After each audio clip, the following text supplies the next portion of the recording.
নমস্কাৰ মই শবনম মই আৰ্যন আৰু সবাৰিয়া ব্লগছলৈ আপোনালোক আকৌ এবাৰ স্বাগতম আজি আহিছোঁ এটি বিশেষ টপিক লৈ পিনে that is about the world environment day so as we all know that today is 5th June the World Environment Day so we both want to carry out a message to all of you that not only for today but we should care for our environment every day. Exactly, and here we are wishing you all a very happy environment day, and we are delivering our message in English because we want the people not only of Assam but all over the world to become aware about the environment, including the animals. Yeah, the brutal act, the ridiculous act that took place in Kerala is not acceptable as it is called animal cruelty. The human itself is proving as a virus for the planet Earth. Take the example of the elephant or the digging patkai, as we are causing so much negativity for our environment. The act that happened in Kerala, the brutal act, is not acceptable and it is very inhuman and we should not repeat it again. So let's inhale positivity and start our blog today. And please don't forget to like, comment and share. And also don't forget to subscribe to our channel. Okay. So let's start.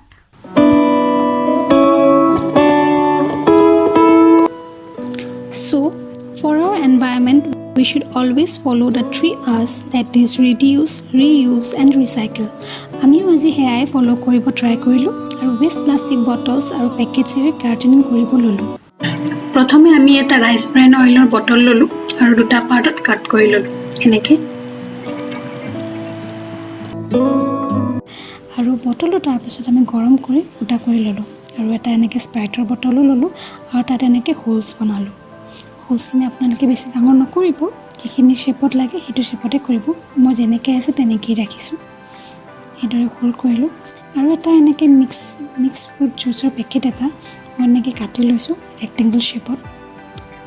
যিটো surface আছে সেইটো কাটি ল'ব লাগে, আপোনালোকে কেঁচিৰে কাটি ল'ব এনেকৈ। আৰু যিটো ছাইডেৰে আপোনালোকৰ বটলৰ যিটোৰে আমি বটলটো ইউজ কৰিছিলোঁ সেই হোলটো আপোনালোকে কাটি নিদিব, সেইটো হোলেৰে আপোনাৰ পানীখিনি যাবলৈ, মাটিখিনি পানী যাবলৈ থৈ দিব। কিন্তু দেখাই দিম বাৰু, তেনেকৈ এনেকৈ চাই লওক, আপোনালোকে বটলটো কাটি ল'ব।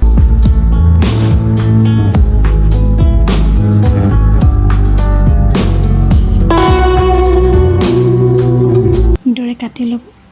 আৰু আমি কেইজোপামান ফুল আনিছিলোঁ, এই কেইজোপা ফুল আমি ৰুবলৈ আনিছিলোঁ, এইটো গেন্দা ফুল বুলি কয়। তাৰপিছত আমি এইখিনি গাৰ্ডেনত লৈ গ'লোঁ তাত ৰুবলৈকে।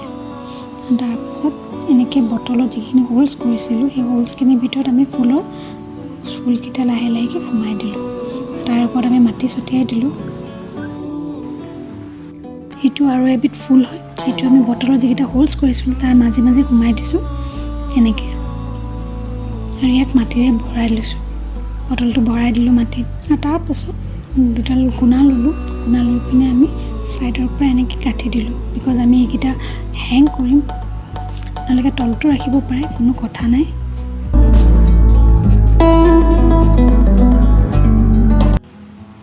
আৰু এনেকৈ যিটো ৰাইচ ব্ৰেন অইলৰ বটল আছিলে দুটা পাৰ্ট কৰিছিলোঁ, তাত মাটি সোমাই এনেকৈ আমি ফুলকেইটা ৰুই দিলোঁ।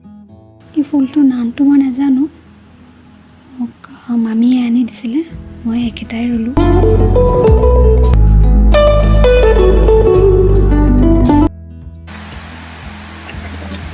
আৰু এনেকৈ বটলবোৰত অক্সিজেনটো পাছ হ'বলৈ, এয়াৰটো পাছ হ'বলৈ আপোনালোকে অকণমান সৰু হ'লেও ৰাখিব, নহ'লে ফুলকেইটা বেয়া হৈ যাব।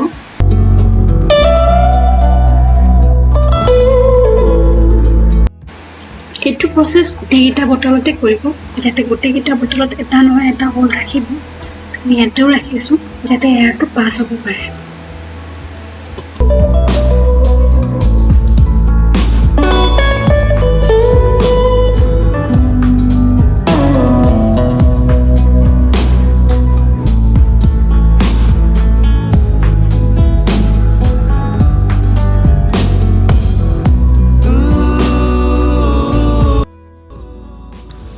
আপোনালোকে মনত ৰাখিব চবকেইটা বটলৰ তলত এটা এটা হোল কৰিব যাতে পানীখিনি ভালকৈ উলিয়াব পাৰে।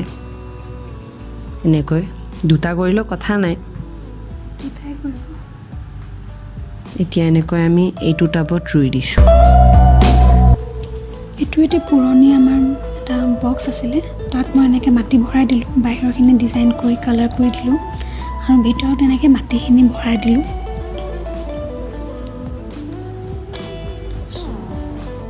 কিন্তু মনত ৰাখিব যাতে মাটিটো বালি নাথাকে, বালি মাটি নহয়। বালি মাটি হ'লে আমাৰ গছকেইজোপা ভালকৈ নহয় আৰু ফুলবোৰো ভালকৈ নুফুলে। সেইটো কাৰণে আপোনালোকে সদায় বালি মাটি ইউজ নকৰিব, যিটো মাটিত বালি নহয় সেইটো মাটিহে ইউজ কৰিব। ফাৰ্টাইল চইল সেইটোৱে ইউজ কৰিব আৰু ফুলখিনিক বতাহ পাবলৈ দিব আৰু পানী সদায় দি থাকিব। এবাৰ গধূলি এবাৰ দিলেও হ'ব, কিন্তু দিব। আপোনালোকে যিকোনো ধৰণৰ পুলি ৰুব পাৰে, আপোনালোকৰ যি ভাল লাগে।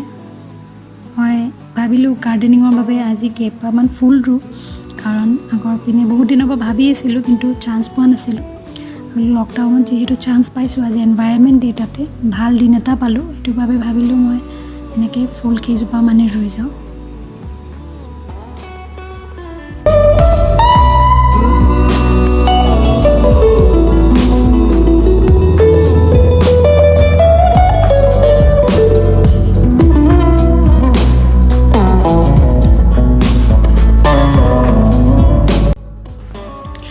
দেখিছে যিটো প্লাষ্টিকৰ পেকেট আছিলে সেইটো মই কাটি লৈছিলোঁ ৰেক্টেংগল শ্বেপত ওপৰৰ ছাৰ্ফেচটো, আৰু কাটি পিনে ইয়াতো এনেকৈ মাটি ভৰাই দিলোঁ।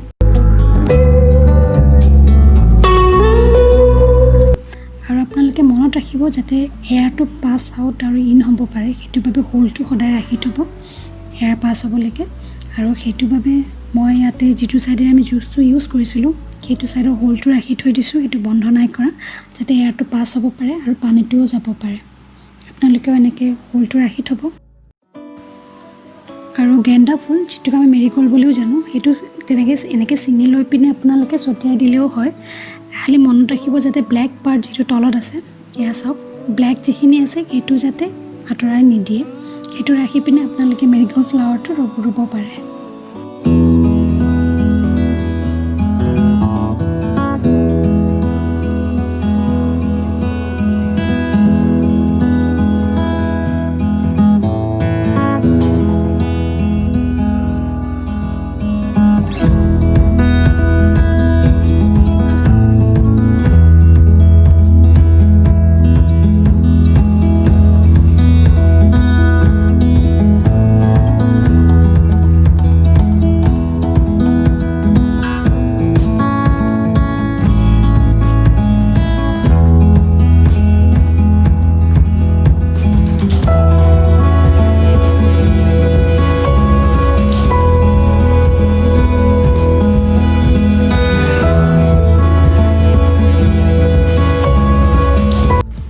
তাৰপিছত আমি অকণমান পানী ছটিয়াই দিলোঁ গোটেইকেইটা ফুলত, অকণমান দিছোঁ, বেছিকৈ নাই দিয়া, যিহেতু আজি প্ৰথম ৰুলোঁ এইকেইটা।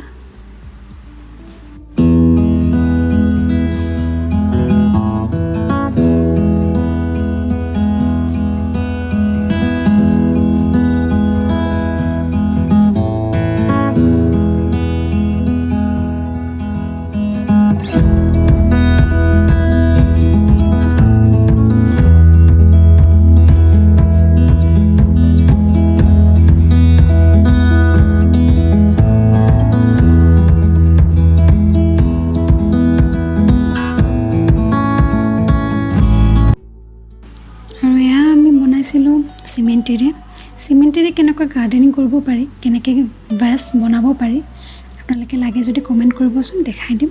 এইটো একদমেই সহজ উপায়, আপোনালোকে কৰিব পাৰে। এয়া চাওক আমাৰ গাৰ্ডেনখন ৰেডি হৈ গ'ল। এয়া আমি এইকেইটা ৱালত ওলমাইছোঁ, গ্ৰিলত ওলমাইছোঁ। এয়া ফাইনেল ভিউটো চাওক। আপোনালোকেও এনেকৈ ঘৰতে ৰুই পিনি গাৰ্ডেনিং কৰিব পাৰে আৰু আমাৰ এনভাইৰনমেণ্টটো সদায় এনেকৈ ধুনীয়াকৈ ৰাখিব পাৰে।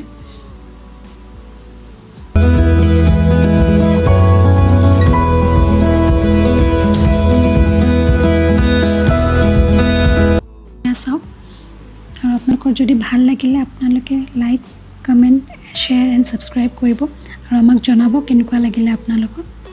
আশা কৰোঁ আপোনালোকৰ ভালেই, আৰু সকলোৱে আজি বুলি নহয় সদায় গাৰ্ডেনিং কৰিব, এনভাইৰনমেণ্টটো সদায় ভালকৈ ৰাখিব। ধন্যবাদ।